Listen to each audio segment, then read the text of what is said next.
दोस्तों पंजाबी ड्रामे जी नई अपडेट में तव्हां सभिनी पहिरीं प्यारनि खे दिलवारनि खे सिंधी प्यारनि खे भलीकार वेलकम चवंदासीं शाहिद खोसो व्लॉग यूट्यूब चैनल में।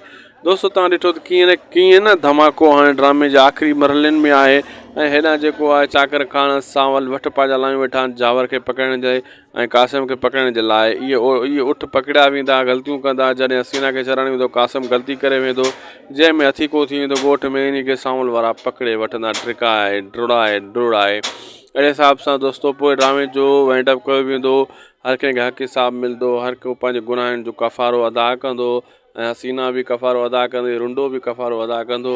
इन्हनि में जेको आहे सिकू बचंदो सांवल बचंदो चाकर खान बचंदो बाक़ी जाबर कासिम ऐं होॾां रुंडे जे लाइ ख़ैर जी ख़बर मुश्किल आहे बिल्कुलु मुश्किल आहे। दोस्तों अॼु जो वीडियो पुॻो पंहिंजी पुॼाणी ते। अगरि अपडेट तव्हांखे सुठी लॻी महिरबानी करे असांजे हिन यूट्यूब चैनल शाहिद खोसो व्लॉग खे ज़रूरु सब्सक्राइब लाइक शेयर कंदा।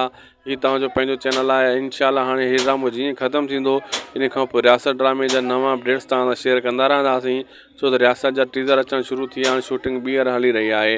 वरी अॻिते उन्हनि जा जेको बक़ाया सीन तव्हांखे ॿुधाईंदा रहंदासीं कॾहिं ईंदो कहिड़े टाइम ते ईंदो सभु कुझु हिकु हिकु पल जी अपडेट सिर्फ़ु ऐं सिर्फ़ु शाहिद खोसो व्लॉग यूट्यूब चैनल ते।